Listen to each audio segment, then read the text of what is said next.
va mieux grâce à Dieu. Donc, on va reprendre nos activités. Et, et voilà. Donc, bon, encore une fois, je me suis excusé. La raison pour laquelle Quoi pendant Pas des trop mois fort, pas et des trop fort. Hein.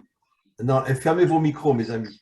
Pendant des mois et des mois, je n'étais pas disponible. Mais bon, maintenant, les choses vont mieux et on reprend nos activités comme avant et peut-être plus fort encore qu'avant. Amen. Ce que je voulais vous dire d'abord, c'est que bon, je suis profondément touché et heureux de vous avoir avec nous. Et bon, je sais que la grande majorité sont des Bnei Adam. Et est-ce que, à part Harry, est-ce qu'il y a des Juifs ici? Ouais, bon, il y a 28 personnes et on ne les voit pas tous. Iliane Benoliel. Ah oui, Yann Benoliel, bien sûr, évidemment. Azoghi aussi, très bien. Voilà. Bon, donc il y a une majorité de Bnei Adam et une minorité de Juifs. Mais ce qui compte, c'est que on soit ensemble. Je voudrais faire une petite introduction et puis après, bien sûr, je vais vous laisser la parole parce que dans l'introduction que je vais faire, on va expliquer certaines choses qui sont très, très, très importantes. Comme vous le savez, il y a 70 nations adamiques qui, pour l'instant, ont complètement disparu. Quand je dis adamique, c'est des descendants d'Adam et Ève, comme Israël, et on est minoritaire dans le monde. La grande majorité de la population mondiale ne sont pas des descendants d'Adam et Ève. Je l'ai déjà expliqué dans de nombreux cours, je ne veux pas maintenant revenir sur ça. Mais quoi qu'il en soit, vous êtes tous des descendants d'Adam et Ève. Les descendants d'Adam et Ève sont éparpillés partout dans le monde. Il y en a chez les Asiatiques, il y en a en Afrique, il y en a en Europe, il y en a un peu partout. Et donc, comme on le sait, lorsque Dieu a proposé la Torah à Israël, il l'a proposé aussi aux 70 nations adamiques, parce que les 70 nations adamiques étaient censées, eux aussi, se connecter à la Torah. Chaque peuple devait recevoir son type de Torah, pas forcément la même qu'Israël, mais chaque peuple devait recevoir sa Torah, mais les dirigeants des 70 nations, il y a 4000 ans, quand Israël a reçu la Torah, les dirigeants des 70 nations ont tout fait pour que les nations n'acceptent pas la Torah parce qu'ils ne voulaient pas une connexion avec Dieu. À cette époque-là, n'oublions pas, il y a 4000 ans, tous les peuples étaient idolâtres. Et donc, ils ne voulaient pas un Dieu unique. Maintenant, il faut savoir aussi que quand il y a eu l'exil des 10 tribus d'Israël, beaucoup de tribus sont parties en Afrique. C'est la raison pour laquelle, par exemple, en Côte d'Ivoire, on les appelle, beaucoup s'appellent Danites qui viennent de la tribu de Dan. Il y a aussi la tribu de Yehuda qui est partie, une partie est partie en Afrique et une partie de chaque tribu est partie en Afrique aussi. Et donc, c'est la raison pour laquelle il y a énormément d'Africains qui ne sont pas réellement juifs aujourd'hui, mais qui sont d'origine juive. Parce que il y a énormément de tribus qui sont parties en Afrique. Et donc, en tous les cas, je reviens maintenant sur la notion des Bnei Adam. Il y a 70 nations adamiques.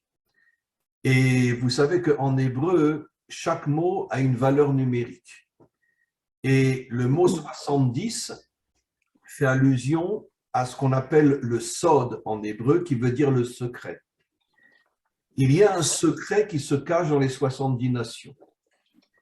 Et bien sûr, ce secret, il est difficile à expliquer parce qu'aujourd'hui, il y a des individus qui sont des descendants d'Adam et Ève un peu partout dans le monde, mais les peuples n'ont pas encore été reconstitués.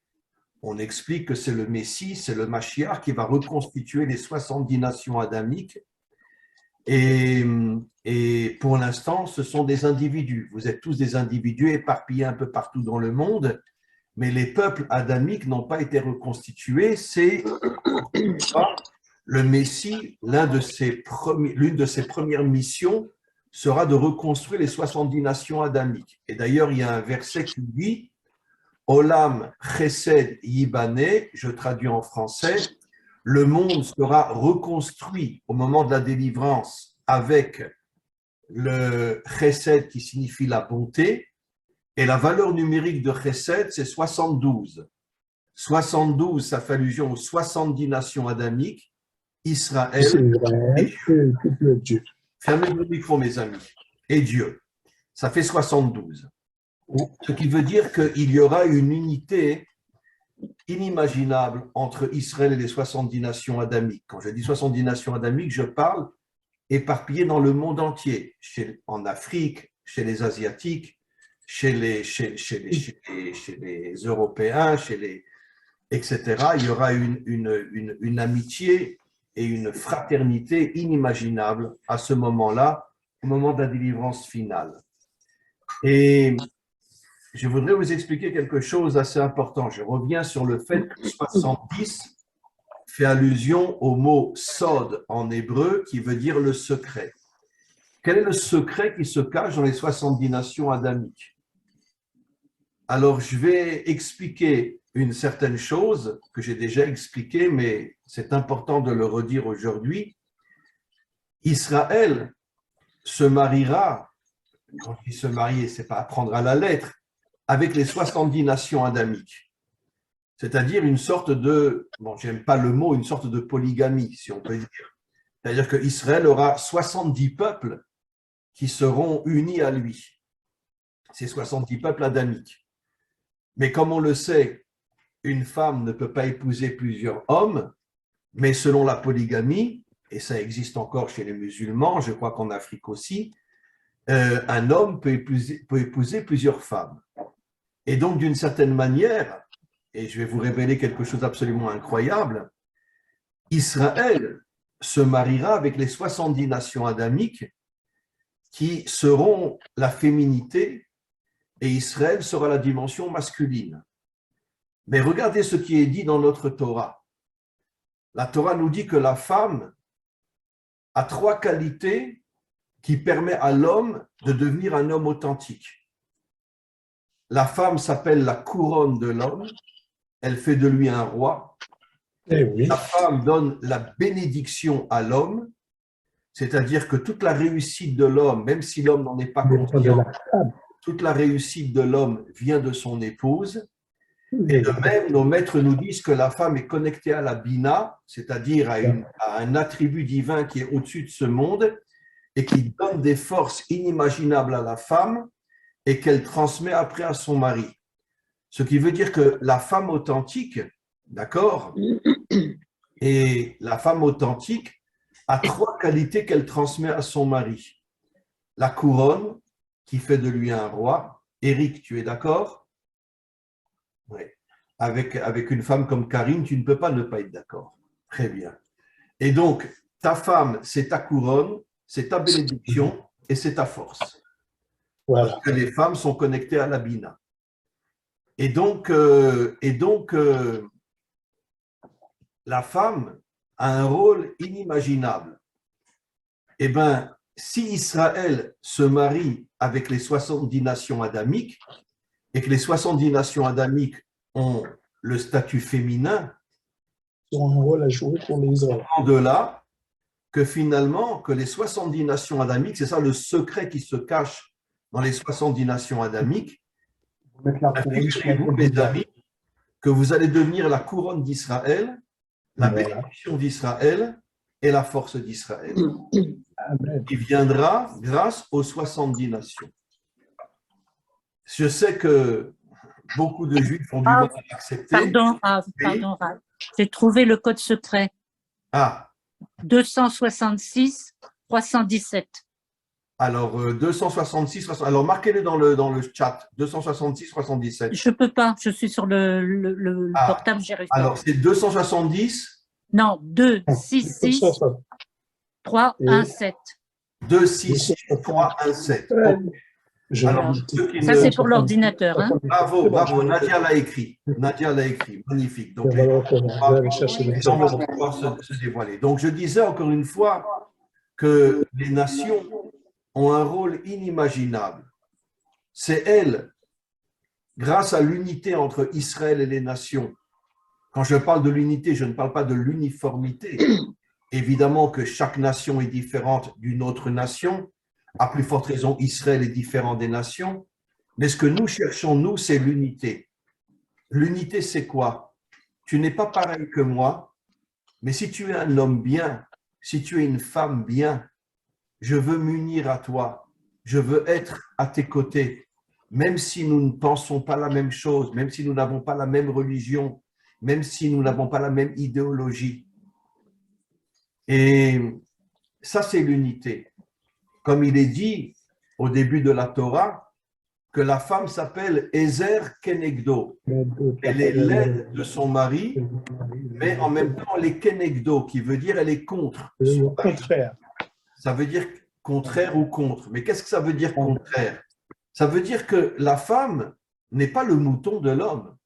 La femme a sa propre indépendance, la femme a sa propre liberté, la femme a sa propre pensée, et elle a le droit de ne pas toujours être d'accord avec son mari. C'est pour ça que la Torah appelle la femme Ezer, elle m'aide, mais elle n'est pas toujours d'accord avec moi. Et qu'est-ce que cela signifie? C'est ça le secret de l'unité. Comme il est dit dans un verset au début de la Torah, Veiyu les basar echad, l'homme et la femme ne formeront qu'un. Un, ça veut dire l'unité en hébreu. Echad veut dire l'unité, comme il est dit au moment de la délivrance. Bayom Haou Hashem Echad, au moment de la délivrance, Dieu sera. Il y a quelqu'un qui parle là, il faut éteindre votre micro, mes amis. Et donc l'unité est extrêmement, extrêmement, extrêmement, extrêmement importante. Et je vais vous raconter une petite histoire que j'ai déjà racontée, mais pas tout le monde l'a entendue. Bon, vous savez qu'en ce moment, le gouvernement de droite veut réformer tout ce qu'on appelle toute la justice en Israël. Et il y a des manifestations inimaginables en Israël, des dizaines de milliers de gens qui sortent dans les rues et qui sont contre ce que la droite veut faire en Israël. Et moi je fais un petit peu du sport tous les jours, et j'étais dans un parc, etc. Et puis il y avait des dizaines de milliers de manifestants qui passaient dans ce parc pour se rendre à la Knesset, ce qu'on appelle au Parlement.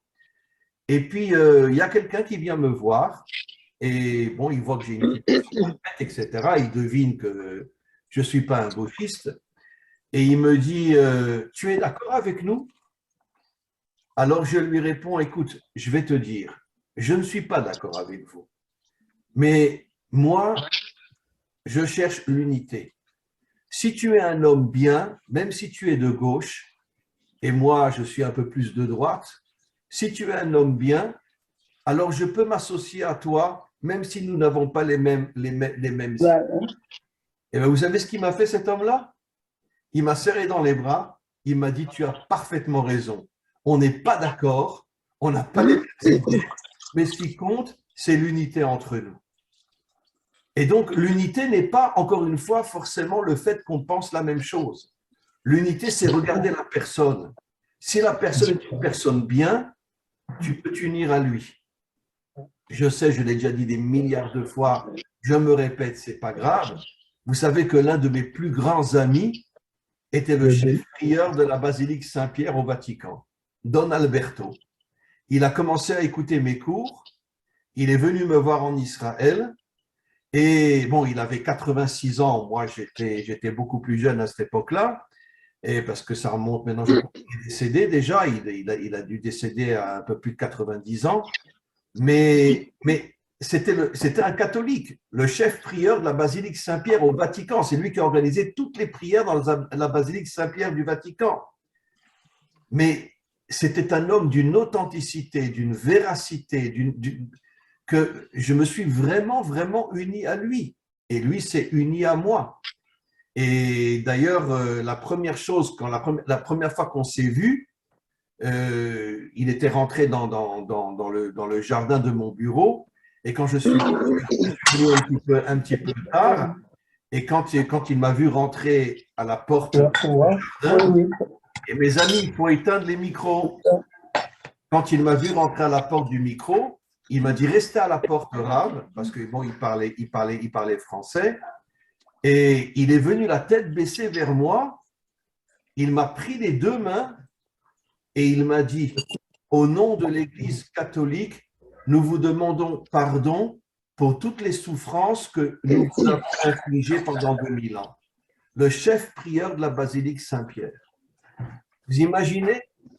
Il avait 86 ou 87 ans à cette époque-là. Il est rentré au Vatican à l'âge de 17 ans. Et je vais vous avouer quelque chose, mais je ne sais pas s'il avait raison ou pas. La dernière phrase qu'il m'a dit, cet homme-là, parce qu'on s'est vu pendant 4-5 ans, la dernière phrase qu'il m'a dit, cet homme-là, quand on s'est quitté, après on ne s'est plus jamais revu, il m'a dit, vous savez, Rav, j'ai beaucoup réfléchi.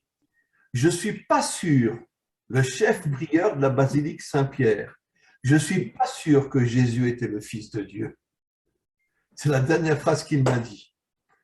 Alors, bon, j'avoue que pour le chef prieur de la basilique Saint-Pierre, c'est un sacré culot de dire une chose pareille, parce que quand même, c'est un super catholique. Mais il m'a dit, je ne suis pas sûr que Jésus était le Fils de Dieu. Voilà. En tous les cas, qu'est-ce que ça prouve? Ça prouve que, encore une fois, on doit regarder la personne et pas ses idéologies. Aujourd'hui, tous nos dirigeants et toutes les forces obscures de ce monde font tout pour uniformiser le monde. Je suis de droite, je suis de gauche, je suis catholique, je suis juif, je suis musulman, je suis protestant, je suis évangélique et je n'accepte pas ceux qui ne sont pas comme moi. C'est ça l'uniformité. Ou tu es comme moi ou je t'écrase. L'unité, c'est tout le contraire. Tu n'es pas comme moi, mais je t'apprécie. Je t'aime. D'accord? Et on peut donner un autre exemple. Voilà, Ange Luther. Luther, parlons de Martin Luther King. Martin Luther King s'est fait assassiner par la CIA. Pourquoi? Il voulait enlever le racisme en Amérique. Et puis bon, on sait très bien que c'est la CIA qui l'a assassiné. Et donc, c'était un homme extraordinaire. Bien sûr, je crois que c'était un évangélique, je crois que c'était Martin Luther King. Mais c'était un homme extraordinaire. Il s'est battu toute sa vie pour essayer d'enlever le racisme en Amérique, le racisme contre les Noirs. Et finalement, bon, ben, il a été assassiné par la CIA. Donc, Ange, vous vous appelez Luther, vous aussi? Vous êtes de la famille de Martin Luther King? Non? Hein? Non, je ne suis pas de la famille. Non, je ne suis pas de la famille de Martin Luther. Ok. Bon, mais c'est pas grave, vous avez le même nom, alors soyez comme lui, soyez un combattant. Voilà. En tous les cas, je vais aller un peu plus loin maintenant. Vous savez que dans le prophète Ésaïe, ceux qui disent Kimitzion Tetse Torah ou Dvar Hashem Yerushalayim, je traduis, la Torah sortira de Tzion et la parole de Dieu de Jérusalem, ceux qui le disent, ce ne sont pas les Juifs, ce sont les Bnei Adam. Regardez, c'est dans le premier chapitre de Ésaïe, et vous verrez que tous les commentaires disent, ce sont les Bnei Adam qui disent ça. Comment ils peuvent dire que la Torah sortira de Tzion? Parce qu'en vérité, les Bnei Adam, comme Israël, veulent retrouver les premières tables que nous n'avons jamais reçues. Et pourquoi nous ne les avons jamais reçues? Parce que les premières tables ont été cassées à cause de la faute du veau d'or. Et donc, on a reçu les deuxièmes tables qui n'ont rien à voir avec les premières tables. Et les premières tables, si on les avait reçues, nous et le Bnei Adam, on était censés recevoir des forces inimaginables qui nous auraient permis de ne jamais partir en exil et qu'une nation n'aurait pu soumettre et les Bnei Adam et Israël. Donc, maintenant, je voudrais rajouter quelque chose de très important. J'espère que vous avez bien compris ce que j'ai expliqué, que les 70 nations adamiques seront la couronne d'Israël, la bénédiction d'Israël et la force d'Israël. C'est quelque chose d'assez incroyable parce que, bon, beaucoup de Juifs pensent que ce n'est pas les nations qui vont nous donner toutes ces forces-là, mais moi, je le sais, que c'est comme ça que ça va se passer. Et donc, les nations adamiques ont un rôle extrêmement, extrêmement, extrêmement important dans ce monde. Aujourd'hui, encore une fois, ce ne sont que des individus. Les nations n'ont pas encore été reconstruites, mais les 70 nations seront des Africains, des Blancs, des Asiatiques, des Hindous peut-être, etc. Et donc, il y aura toutes les couleurs dans les 70 nations adamiques. Et il y aura cette unité d'abord entre les 70 nations elles-mêmes et entre Israël. Mais ça sera bien sûr au moment de la délivrance finale. Maintenant, ce que je voudrais vous dire pour terminer, et je voudrais vraiment qu'on puisse poser des questions. Ma question est la suivante. Qu'est-ce qu'on fait pour se réveiller? Qu'est-ce qu'on fait pour être des hommes par action? Qu'est-ce qu'on fait pour agir dans ce monde? Comme vous le savez, Rabbi Nachman de Breslev, bon, peut-être que vous ne le connaissez pas, mais c'était un des plus grands maîtres de tous les temps. Il a vécu il y a 300 ans. Il a écrit un immense livre qui s'appelle le Likutei Moharan. Rabbi Nachman de Breslev, qui vivait en Ukraine, a eu le courage de dire, et j'avoue que c'est terrible ce qu'il a osé dire, il a osé dire que tous les dirigeants religieux de ce monde, y compris parmi les Juifs, sont des démons. Il a osé dire une chose pareille. Que la plupart, il n'a pas dit tous, mais la majorité des représentants religieux dans le monde, y compris en Israël, sont des démons. C'est dans la Torah 28 du Likutei Moharan. Comment qu'il a pu dire une chose pareille? Alors je reprends la phrase de Marx. La religion, c'est l'opium des peuples. C'est la seule phrase que j'accepte de Marx. Et j'ai envie de danser quand j'entends cette phrase-là parce que vraiment, il a tout compris, Marx. Et qu'est-ce que c'est la religion? En vérité, comme le dit Marx, c'est l'opium des peuples. La religion nous endort. La religion nous fragilise. La religion fait de nous des gens faibles. La religion, même la religion juive, n'a rien à voir avec la Torah.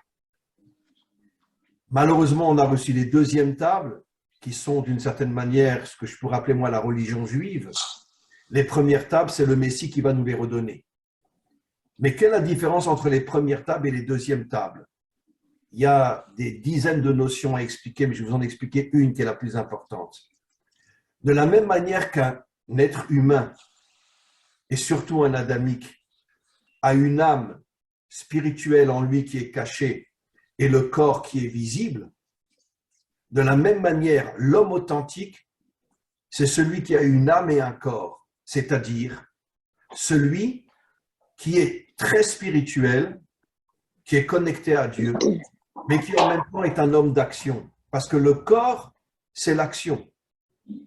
Et donc, nous devons, pour être des hommes authentiques, nous devons unir la spiritualité et l'action.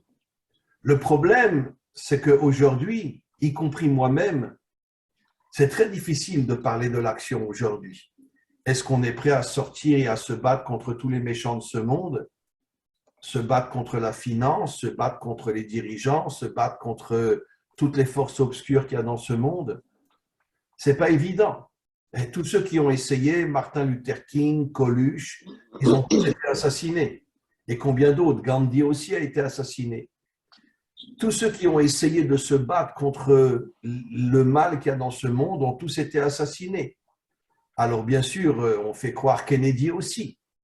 Kennedy aussi, c'est la CIA qui l'a tué, parce que bon, il avait des idées qui dérangeaient le pouvoir installé dans le monde. Et donc, il y a des choses terribles qui se passent dans ce monde.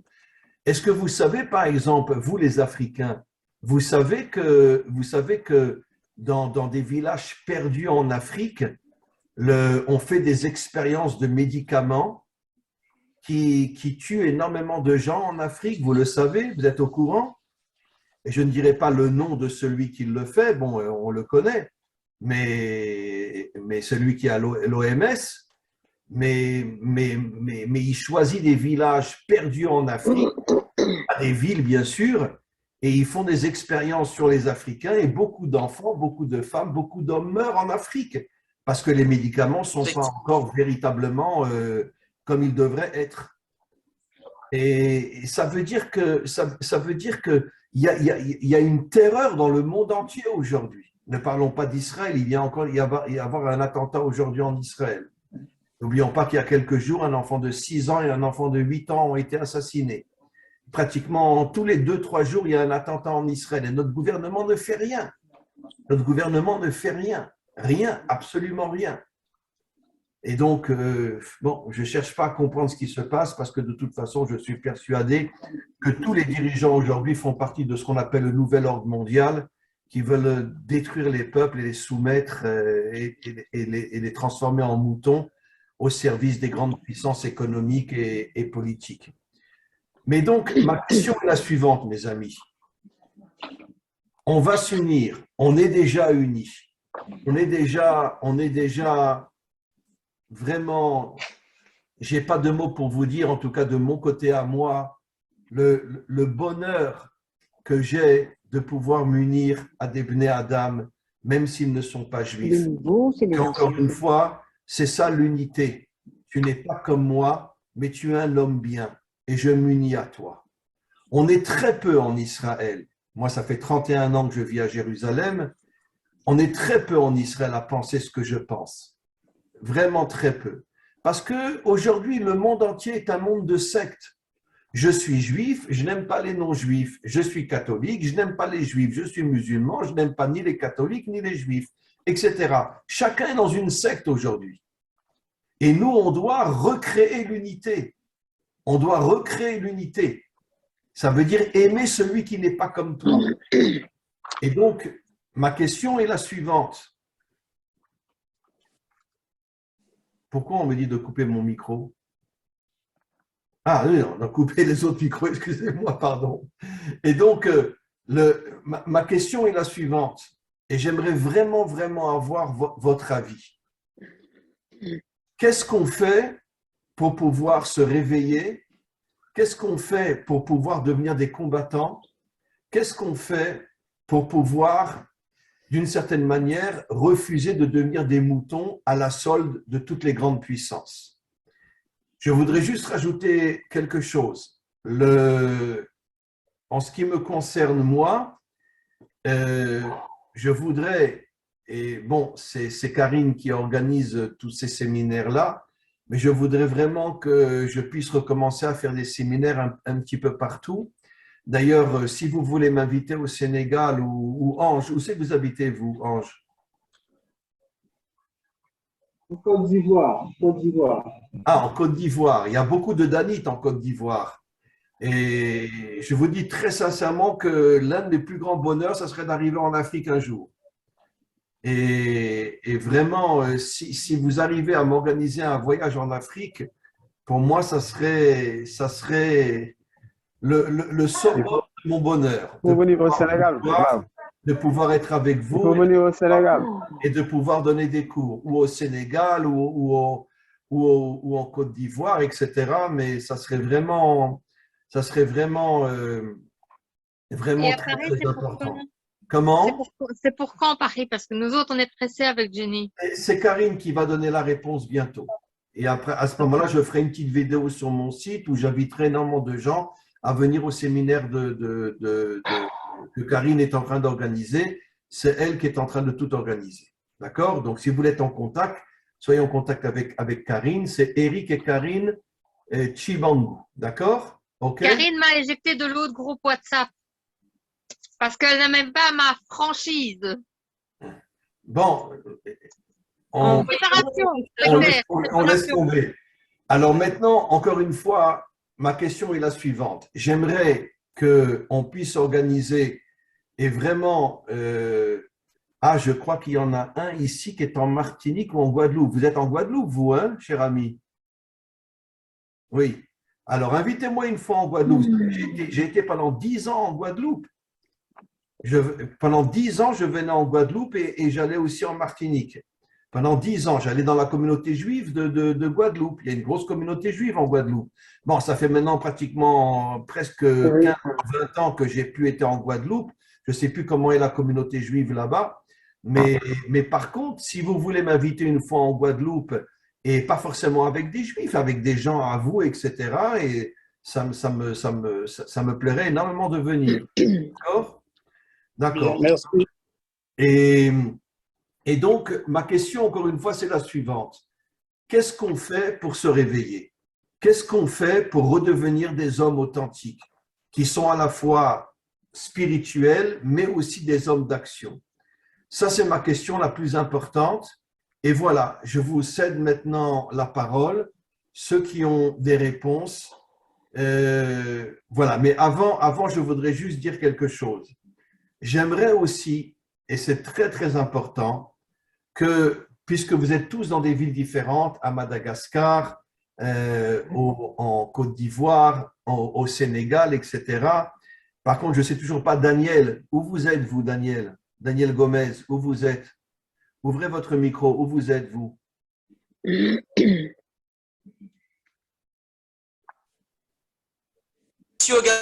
Au Gabon. Ah, au Gabon, vous êtes. Très, très bien. Au Gabon. Alors, ça serait bien que chacun d'entre vous, que ce soit en Afrique ou que ce soit dans d'autres pays, etc., Catherine aussi peut-être, et bon, je sais qu'on fera un de ces jours, on refera un séminaire, Karine, à Lille, ça c'est sûr, on refera un séminaire à Lille, mais j'aimerais bien que je puisse me déplacer. Bon, j'ai bientôt un séminaire en Suisse aussi, grâce à Dieu, et j'aimerais bien pouvoir me déplacer et être en contact avec vous. Parce que bon, le Zoom, c'est très bien, mais le Zoom ne remplace pas le contact physique. C'est très important qu'on ait une relation physique, qu'on ait une unité, que le respect et l'amour entre nous. C'est très, très, très important. Donc, c'est pour ça que, encore une fois, si chacun d'entre vous a la possibilité de me faire venir soit en Afrique, soit en France, soit en Belgique, soit dans d'autres pays, etc., ça serait très, très, très important. Bon, j'ai déjà été souvent au Canada, j'ai déjà souvent été en Amérique aussi, surtout à New York, et pour faire des séminaires, mais parce qu'il y a beaucoup de Français aussi à New York, surtout je ne me rappelle plus le quartier, mais enfin bon, bref. Mais quoi qu'il en soit, si vous avez la possibilité de me faire venir pour des séminaires, je le ferai volontairement. Donc, on revient maintenant sur la question, qu'est-ce qu'on fait pour se réveiller? Est-ce que quelqu'un a une idée? Harry, ouvrez votre micro. Oui, je pense que la seule chose à faire, c'est de susciter l'éveil par l'exemplarité dans notre microcosme pour toucher le macrocosme. C'est-à-dire, expliquez-moi plus. C'est-à-dire que par notre exemple d'hommes bons et d'hommes vrais, il faut montrer aux autres qu'on est capable de s'améliorer et susciter l'éveil dans notre petit microcosme, au travail, dans nos relations, pour pouvoir faire tâche d'encre. Et ce petit microcosme va engendrer le macrocosme et ça fera boule de neige. Ça peut faire boule de neige. C'est une des rares solutions. Mais je suis 100% d'accord avec vous, mais puisque vous n'habitez plus à Marseille maintenant, vous habitez à côté de Marseille. J'habite à Sanary. C'est pas loin de Marseille. À côté de Toulon, c'est à 40 minutes de Marseille. Ah, alors pourquoi pas essayer d'organiser un séminaire à Marseille? Ou à Toulon. Ou à Toulon. Ou à côté ou chez nous. Quand vous dites invite, que vous venez, par exemple, moi, ma maison, elle n'est pas cachère.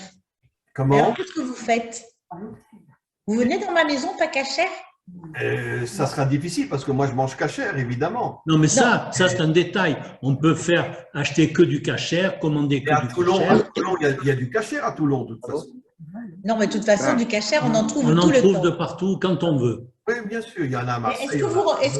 Est-ce que vous logez dans une maison qui n'est pas cachère? Ça sera un peu difficile. Ah voilà, donc c'était ce que je voulais savoir. Ça sera un petit peu difficile, mais on reste en contact. Et si vous arrivez à organiser un séminaire avec 20, 30, 40 personnes, je viens chez vous, il n'y a pas de problème. Non, mais Rav, ce n'est pas un problème parce que notre voisin, il est cachère. 100% cachère. 100% cachère, c'est il dirige une synagogue. Il a ouvert. Juste Alors, à je côté. pourrais lui manger le nez, alors. Pardon? Voilà. En tous les cas, je vous remercie beaucoup, Harry, pour votre réponse. Et donc, encore une fois, revenez sur votre réponse, réexpliquez-la encore une fois. Mais de toute façon, ça ne peut passer que par l'éveil des autres. L'éveil des autres ne peut se faire qu'avec une proximité, c'est-à-dire tout ce qui nous touche. Je vous interromps, Harry. Mais alors, justement, chacun d'entre vous devrait essayer justement de monter un petit centre et vous parler avec d'autres Bnei Adam, vous parlez avec d'autres personnes pour essayer de les réveiller, pour essayer de leur faire prendre conscience que le monde va mal, que le monde tombe complètement. Il n'y a pas que le monde qui tombe, Israël aussi est en train de tomber d'une manière catastrophique ici. Mais nos maîtres nous disent qu'on tombe pour mieux remonter. Mais, vous savez, ce qui est compliqué de nos jours, oui. C'est lorsqu'on ouvre un média quelconque, que ce soit télévision, journaux, radio ou réseaux sociaux, on est drogué. On est drogué et manipulé du matin au soir. Vous avez 100% raison. De sortir déjà de ça, c'est très difficile. Vous avez 100% raison et je vous dis encore une fois, je me répète, mais il y a pratiquement tous les 2-3 jours un attentat grave et des morts en Israël. Notre gouvernement ne fait rien. Il ne fait rien. Il ne fait rien. Mais ici, c'est pareil. Hein. Il n'y a pas d'attentat quand même en France. Non, il n'y a pas d'attentat, mais des larcins, tout ça, il y a des gens qui se font attraper, ils en sont à 20, 30 larcins, mais comme ils sont rentrés, ils ressortent le lendemain. Vous êtes gentil en disant des larcins. Oui, je suis gentil volontairement. Bon, d'accord. Voilà. Et donc, Nadia a levé la main. Où est Nadia? Nadia, voilà, allez-y. Ouvrez votre micro, Nadia.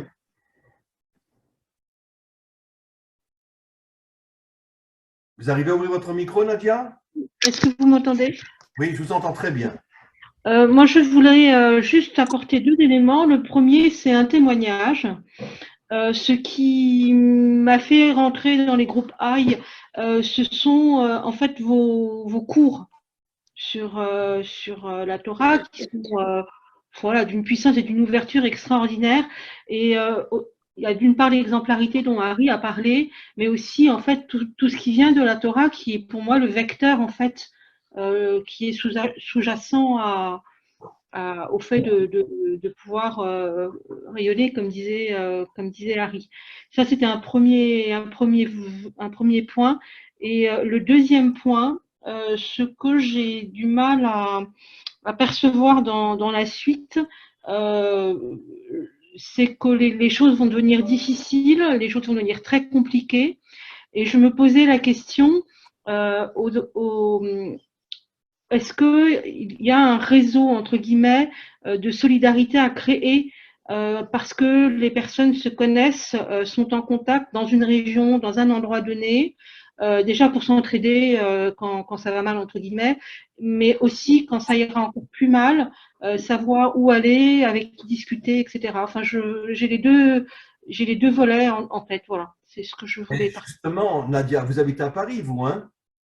Oui, tout à fait. Quel arrondissement? Le 12e. 12e.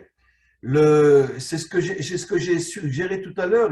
Ça serait très, très, très important que chacun d'entre vous essaye de rentrer dans l'action et essaye, même si ce n'est qu'avec 2 ou 3 ou 5 personnes, mais essaye de communiquer avec d'autres personnes pour essayer de leur faire comprendre dans quelle situation on est aujourd'hui et leur faire comprendre, surtout si c'est des Bnei Adam, qu'il faut se réveiller, qu'on ne peut plus rester comme ça, des moutons à la solde des grandes puissances qui nous endorment complètement.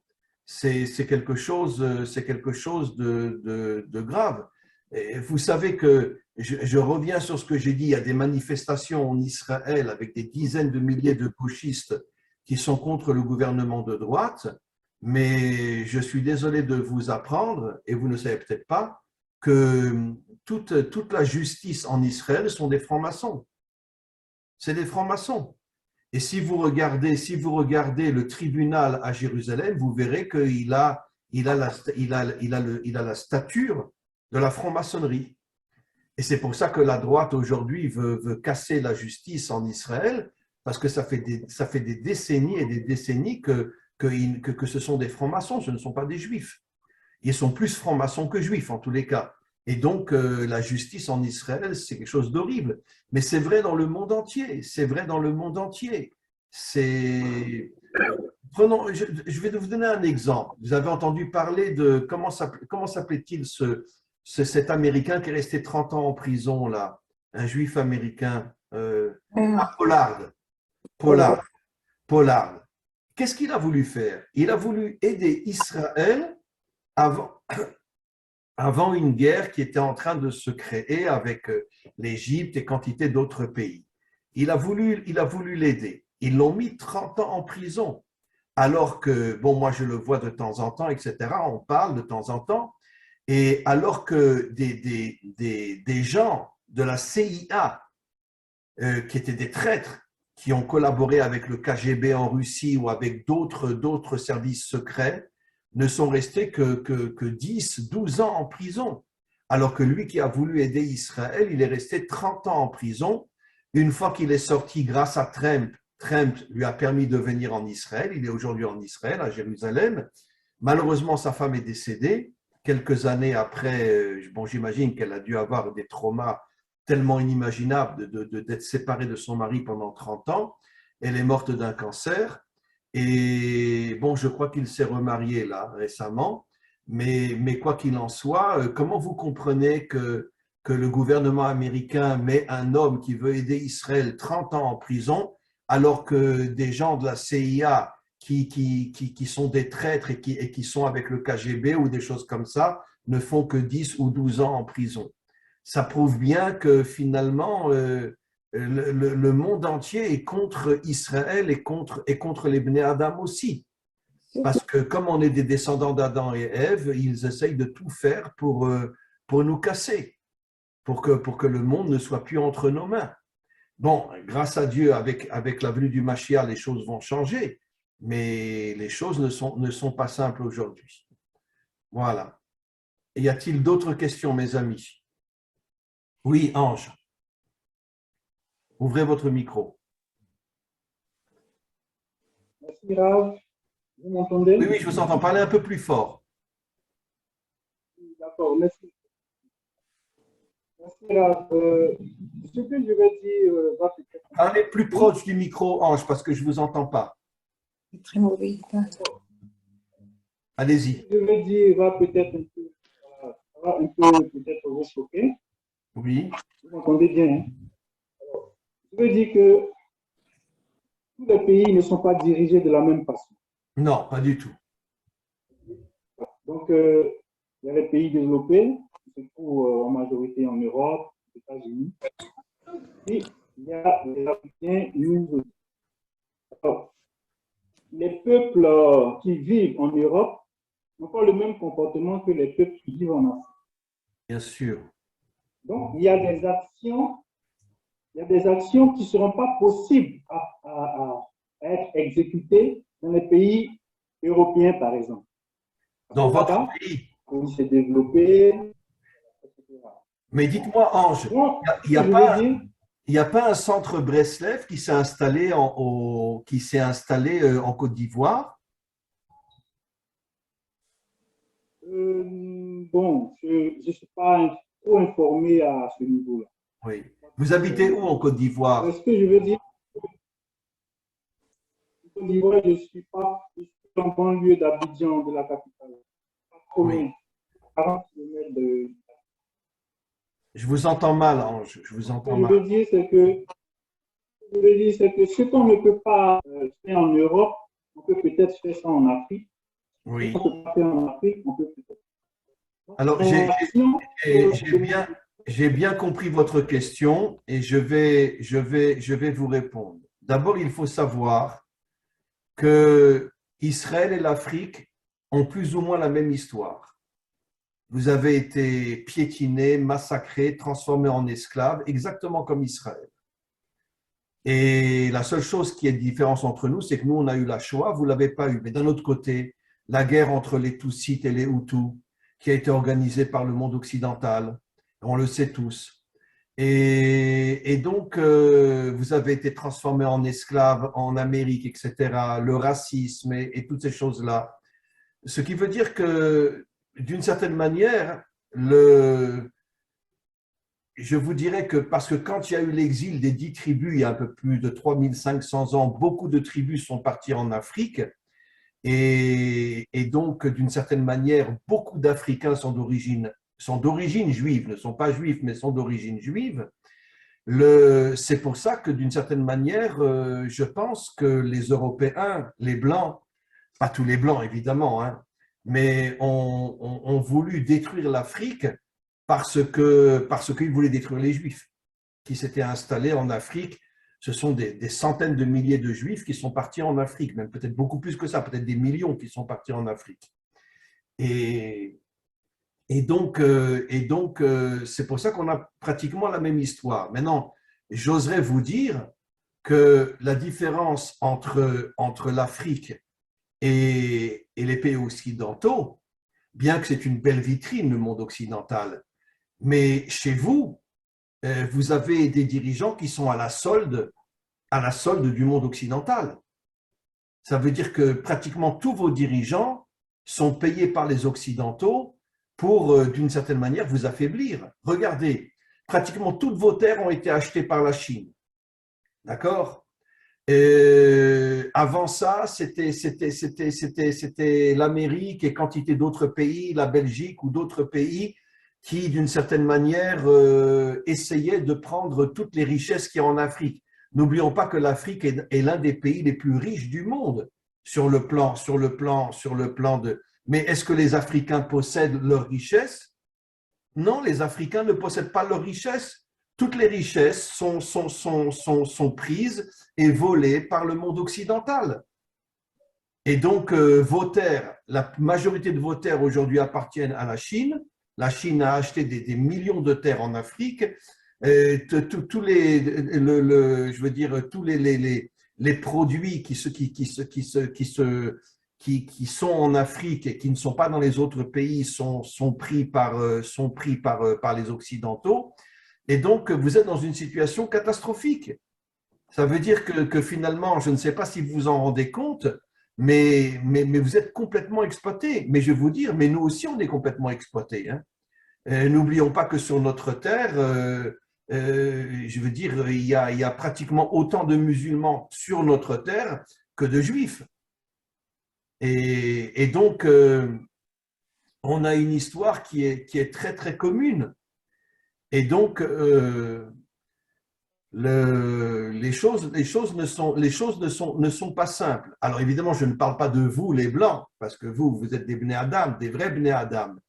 Mais les dirigeants, etc., font tout pour casser Israël et pour casser l'Afrique. Et aujourd'hui, je ne pense pas que les Africains sont propriétaires de leurs terres. On leur fait croire qu'ils sont propriétaires parce qu'ils vivent en Afrique, mais en vérité, toute la richesse de l'Afrique est directement emmenée dans les pays occidentaux ou en Chine. Et donc, vous n'avez rien. C'est pour ça qu'il est temps que les Africains se révoltent, se réveillent et finalement et reprennent leur pays en main. C'est pas normal.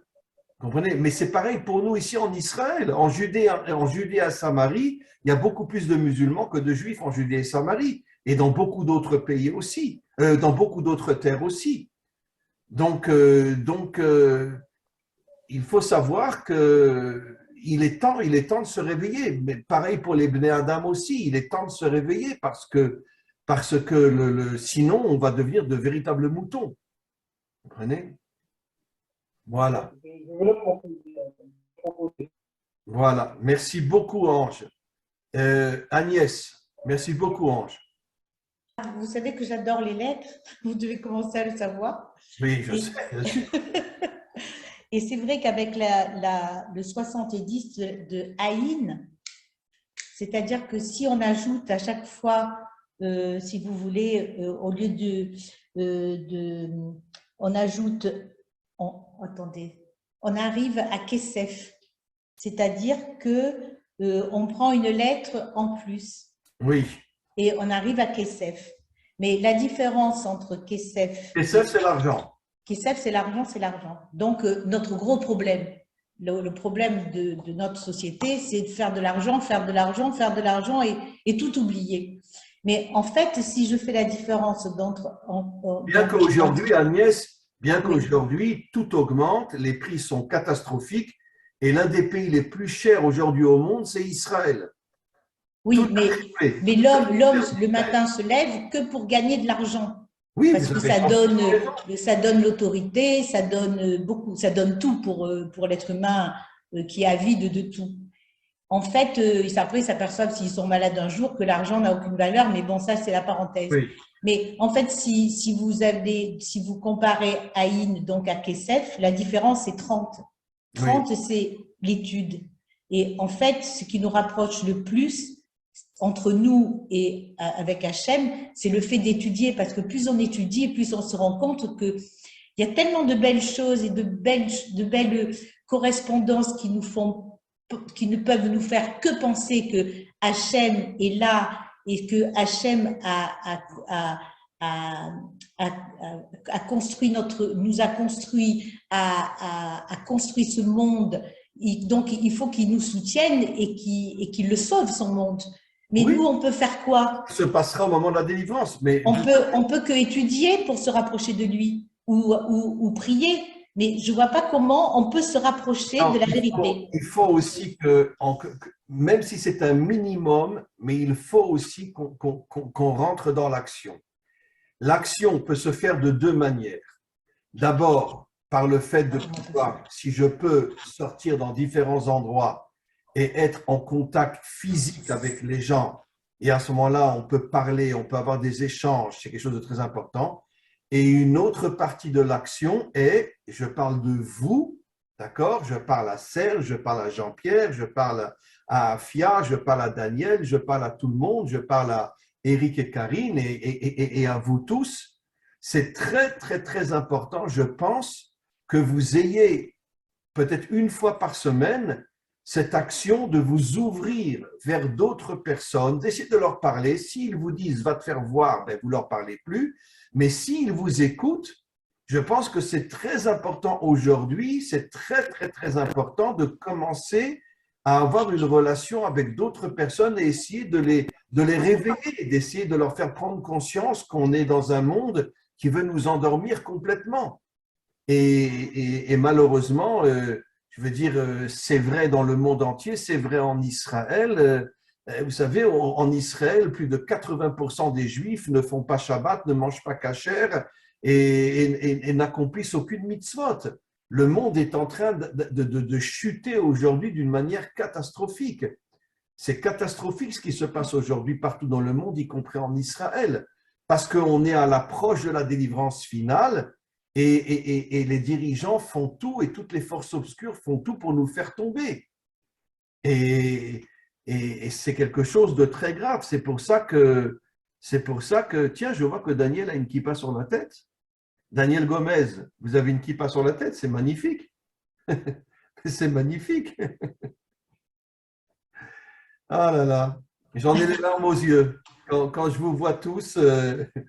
C'est pour ça que je veux absolument que vous m'invitiez chez vous parce que et je veux qu'on se serre dans les bras. Je veux qu'on puisse. Alors, Harry et Agnès, organiser un séminaire chez vous. Et qu'est-ce que je veux dire? Clémence à Madagascar. Il y a beaucoup de gens à Madagascar qui suivent mes cours. Donc, essayez peut-être de me faire venir à Madagascar aussi. J'ai envie de voyager. Hein?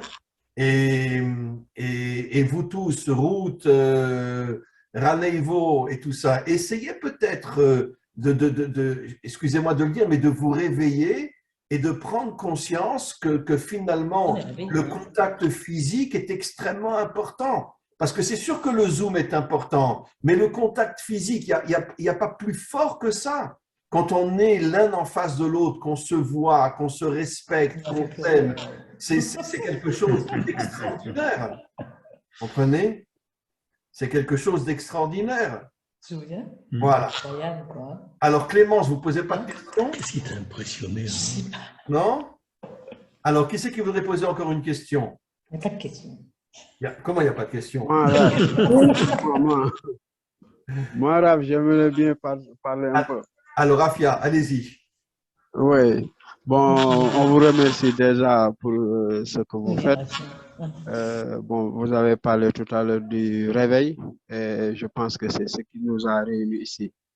Parce que du fait que tu dis Bani Adam, là, ça nous unit. Parce qu'on n'est pas là pour des sectes, pour des religions, tout ça. Donc, on est unis ici par une vérité. C'est ce qui nous a approchés de toi. Donc, c'est pour cela que j'avais envie de demander, je t'ai demandé ça sur WhatsApp, sur le mot Israël. Parce que je vois que Abraham, il avait deux fils. Il avait Isaac et Ismaël. Oui. Et Ismaël, on avait vu qu'il y a le Il qui veut dire le nom de Dieu, il est dans son nom. Ishmaël, ça veut dire j'écoute Dieu. J'écoute Dieu. J'écoute Dieu, voilà. Après, vous savez que, après je vous interromps, Afia, mais Ishmaël, à la fin d'une paracha qui s'appelle la paracha Chaye Sarah, est devenu l'un des plus grands justes de la terre. Il est devenu un juste inimaginable. Un juste qu'on appelle un tzaddik, mais un juste inimaginable. Oui. Oui. Après, là, il y avait Isaac. Après, il y a eu Jacob. De Jacob est sorti le nom d'Israël. Donc, il avait fait un grand travail sur le domaine spirituel pour mériter ça, pour mériter Israël. Donc, j'aimerais bien connaître le travail là qu'il a fait pour mériter ce nom-là, parce que ça nous importe, parce que c'est ça qui a réuni le monde. C'est pour cela que je pense que vous parlez des 70 nations. Oui. Alors, je vais vous expliquer. Afia, vous posez une question magnifique. Et n'oublions pas que Jacob a épousé deux femmes qui étaient à l'extrême opposé. Léa représente le monde d'en haut. Rachel représente le monde d'en bas, ce qu'on appelle la Bina et la Malchut. Ça veut dire que Jacob était le secret de l'unité. Le secret de l'unité. C'est pour ça qu'il a épousé deux femmes à l'extrême opposé pour les unir, pour unir le monde d'en haut avec le monde d'en bas. N'oublions pas que Jacob a eu 12 tribus. Et chaque tribu est très différente d'une autre tribu. Et pourquoi il a eu 12 tribus, c'est-à-dire 12 enfants qui ont formé 12 tribus? Justement parce que, encore une fois, Jacob correspond à ce qu'on appelle l'unité. Et l'unité, c'est justement le respect des différences. C'est ça la chose la plus importante qu'il y a sur Terre. Le monde a été créé pour l'unité.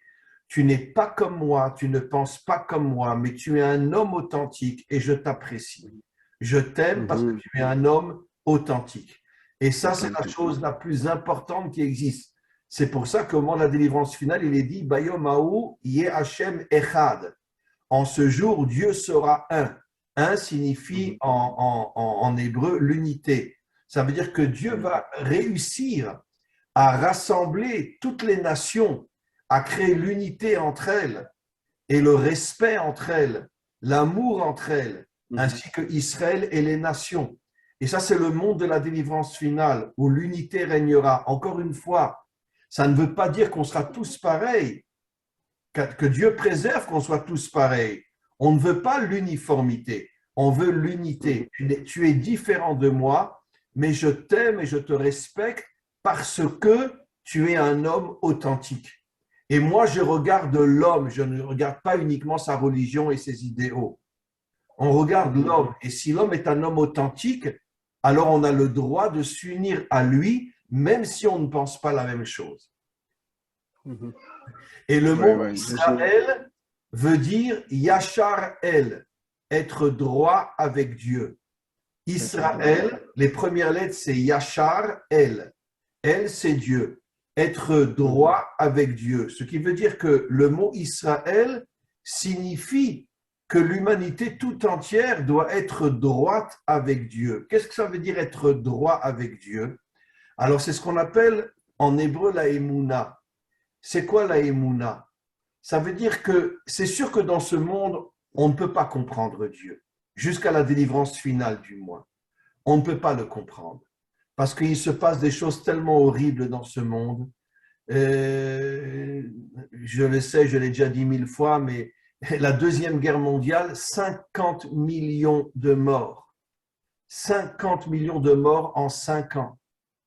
On peut comprendre une chose pareille? 50 millions de morts. Comment on peut comprendre une chose pareille? Où est Dieu? Et les camps de concentration où sont morts, ce n'est pas 6 millions de Juifs qui sont morts dans les camps, mais c'est 9 millions.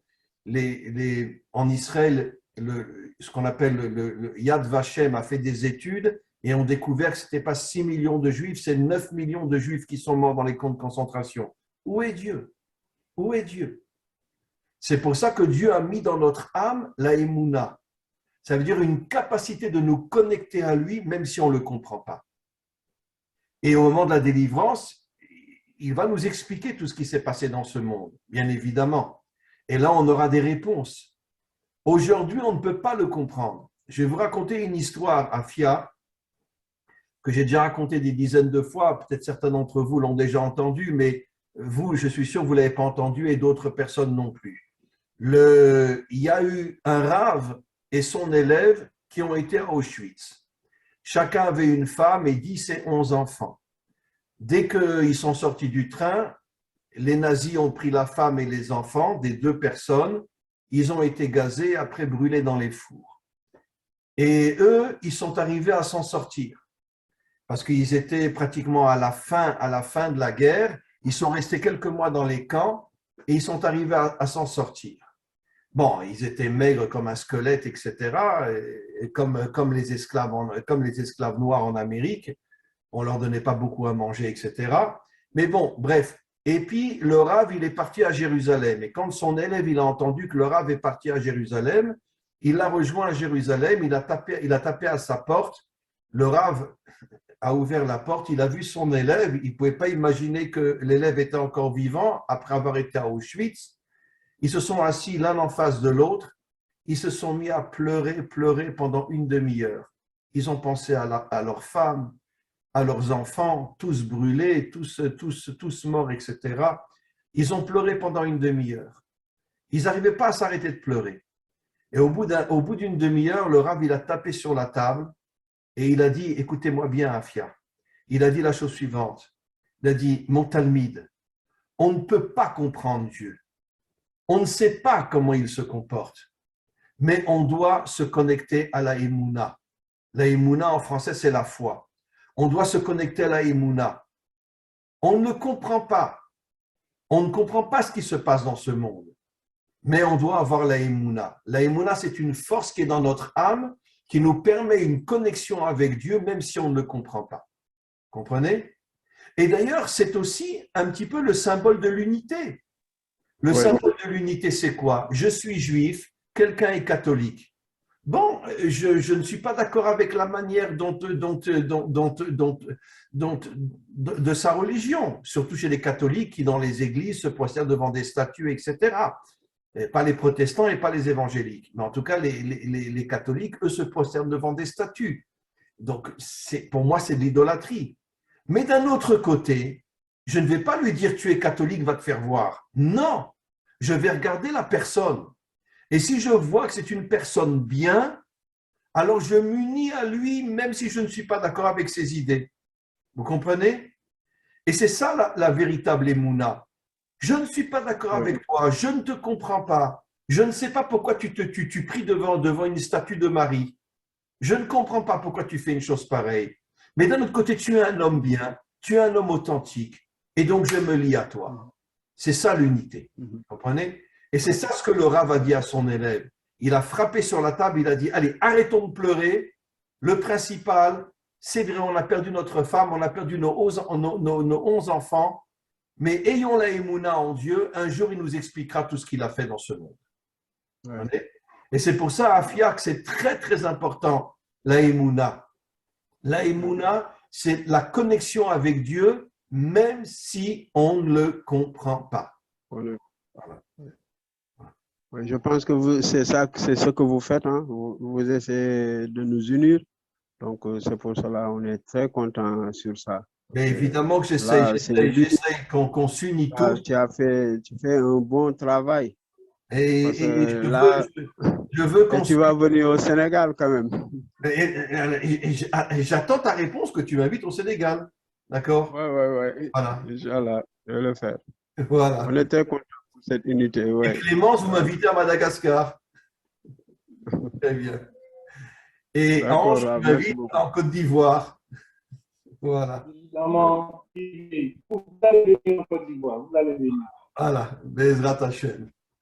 Alors, y a-t-il encore une dernière question, mes amis? Parce qu'il est un peu tard. Y a-t-il une dernière question? Non? Ah, très bien. Allez, oui. Madame Jaton. Ouvrez votre micro. Voilà. Ah, vous m'entendez? Très bien. Oui. Je voulais rebondir par rapport à ce que disait Harry. Et c'est vraiment important de savoir que là où on est, et on a tous quelque chose à faire là où nous sommes. Ça, je trouve que c'est déjà très important de savoir que… Ce que Madame Jaton dit, je vous en supplie, mes amis, là où vous êtes, essayez de rentrer dans l'action et d'avoir quelques amis autour de vous que vous allez pouvoir influencer et faire grandir en eux l'âme de Ben Adam. C'est très important. Voilà, comme on sait que rien n'est au hasard, donc là où Hachem nous a placés, on a certainement quelque chose à faire. Mais bien sûr, mais c'est pour ça, vous avez 1 milliard de fois raison. C'est pour ça que je dis que on ne doit pas rester uniquement dans la religion. Comme dit Marx, la religion, c'est l'opium des peuples. Nous devons rentrer dans la vraie Torah et la vraie Torah nous demande l'action, nous demande d'être des hommes authentiques, qu'on soit juif, qu'on soit des Bnei Adam. C'est très important qu'on crée autour de nous un noyau, même si c'est 2 ou 3 personnes, mais au moins qu'on soit dans l'action. C'est très important, très important. Et je voulais savoir si parmi vos élèves, vous aviez une liste ou bien vous pouviez faire une carte avec les endroits où résident vos élèves, par exemple, pour qu'on puisse… Je sais pas. J'aimerais bien justement, vous savez quoi, dans les groupes qu'on a, on a le Fight Line, on a le Va vers toi, etc. J'aimerais bien, si c'est possible, que les élèves m'envoient sur mon WhatsApp et me disent où ils sont. Et ça serait bien si on peut organiser des séminaires un peu partout dans le monde. Ça serait extraordinaire.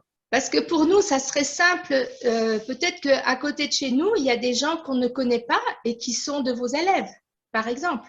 Oui, mais je sais que j'ai en Suisse beaucoup d'élèves, surtout à Lausanne. J'ai beaucoup d'élèves à Lausanne. Et j'ai beaucoup d'élèves en Afrique aussi, énormément d'élèves en Afrique aussi. Mais ça permettra à tout le monde peut-être de connaître des gens qui sont autour d'eux. Oui, absolument. Absolument, vous avez 100% raison. Absolument. On va mieux se connaître. Comment? Qui c'est qui parle là? C'est Afia. Oui. Je dis que oui, ce serait bien parce qu'on va mieux se connaître. Il y aura le contact physique. Absolument, le contact physique est fondamental aujourd'hui. Depuis le corona, vous savez, on est beaucoup plus sur Internet que le contact physique. Hein. Pour nous, les rabbiniques qui donnent des cours, aujourd'hui, la majorité de mes cours, c'est sur Internet. J'ai plus vraiment de cours physiques avec des gens. Tout est tombé. Les gens se sont tellement habitués à être devant Internet aujourd'hui qu'ils n'ont même pas envie de venir à un cours physique. Et donc, c'est pour ça que je dis que c'est très important qu'on puisse recréer une relation et se voir et se connaître. C'est très important. Parce que vous voyez, par exemple, avec Suzanne, on s'est aperçu que… Salut Suzanne! On s'est aperçu qu'on habitait l'une à côté de l'autre. Où ça? Qui c'est Suzanne? C'est moi. Ah oui. Allô? Ah oui, vous habitez aussi du côté de Bâle, vous? Oui, en Suisse. Ah oui. Eh bien, quand je vais venir faire un séminaire chez les Jatons, vous viendrez. Ah, c'est sûr, oui. Bien sûr. Donc, on a pris contact avec Suzanne et on s'est déjà rencontrés les unes chez les autres. C'est magnifique, magnifique, Voilà. magnifique. Voilà, mes amis, écoutez, c'était, on va dire, le début de notre recontact. On refera bien sûr des cours ensemble que je verrai avec Karine pour que peut-être une fois par mois, on arrive à refaire, à se revoir tous. Il y avait 32 personnes aujourd'hui, c'est bien. Et donc, en tous les cas, mes amis, je reste en contact avec Karine et Eric pour voir quand sera le prochain Zoom. Et j'espère que vous serez tous là. Peut-être qu'il y aura peut-être plus de monde, parce que si d'ici un mois, vous arrivez à convaincre d'autres personnes de se joindre à ce séminaire, enfin, je veux dire à ce Zoom, alors ça sera très, très, très bien. Et voilà, en tous les cas, je dois vous dire que j'ai un amour et un respect infini pour vous tous. Et vous n'imaginez pas comme je sens au plus profond de mon être que nous avançons vers la délivrance finale, nous avançons vers l'unité, nous avançons vers le respect. Et vous savez ce que nos maîtres disent à propos de l'épouse d'un homme? Nos maîtres nous disent, vous entendez bien Harry? Eric, tu entends bien ce que je vais te dire? René Ivo aussi. Je ne sais pas s'il y en a d'autres qui sont mariés. Ben oui, mais Ange, écoute-moi bien, d'accord? Afia, vous êtes marié vous aussi? Ok, alors regardez ce que Oui, je suis marié. Un homme doit aimer sa femme comme lui-même et la respecter plus que lui-même. Ouais. Et les commentaires posent la question, que ça veut dire la respecter plus que lui-même? Tu as compris, Eric? Hein? La respecter plus que lui-même. Mais qu'est-ce que ça veut dire la respecter plus que lui-même? Et nos maîtres expliquent, même si elle n'est pas d'accord avec toi, tu dois la respecter encore plus que ce que tu l'aimes. Voilà. Amen. Ça veut dire, mesdames, réveillez-vous, redevenez des guerrières, redevenez des femmes authentiques et demandez à votre mari de vous respecter plus encore qu'il vous aime. D'accord? Voilà. Alors, on fera un cours sur les lettres hébraïques. D'accord, le prochain cours, on pourra faire sur les lettres hébraïques. Absolument. Essayez de parler à d'autres personnes pour qu'il y ait plus de monde. Oui, on le fait. Moi, je le fais ici. D'accord. Alors, merci beaucoup. Et encore une fois, je sais, je me répète, mais vous ne pouvez pas imaginer le respect et l'amour que j'ai pour vous tous. Et je suis sûr et certain qu'on va devenir véritablement des frères, on va s'unir, on va se respecter, plus encore qu'on se respecte soi-même, et on va arriver à créer des choses extraordinaires. Merci beaucoup à tous et toutes, et on voit avec Karine pour un prochain Zoom le mois prochain. À bientôt mes amis. Merci. On vous aime beaucoup. Merci beaucoup. Là. À bientôt. Merci beaucoup, beaucoup, beaucoup. Ein od milvado. Au revoir. En od milvado. Donc, vous connaissez cette phrase-là, en od milvado? Oui, je connais ça. J'ai une amie qui vit en Israël. Ah ouais, en od milvado, ça veut dire qu'il n'y a pas d'autre que Dieu. Il n'y a pas d'autre. Oui. Voilà. Il n'y a pas d'autre. En od milvado. Merci beaucoup. À bientôt, mes amis. Et que Hachem vous envoie toutes les bénédictions. Et j'ai hâte qu'on se retrouve très prochainement. À bientôt, mes amis. Au revoir. Amen. Merci beaucoup. Bye bye. Au revoir.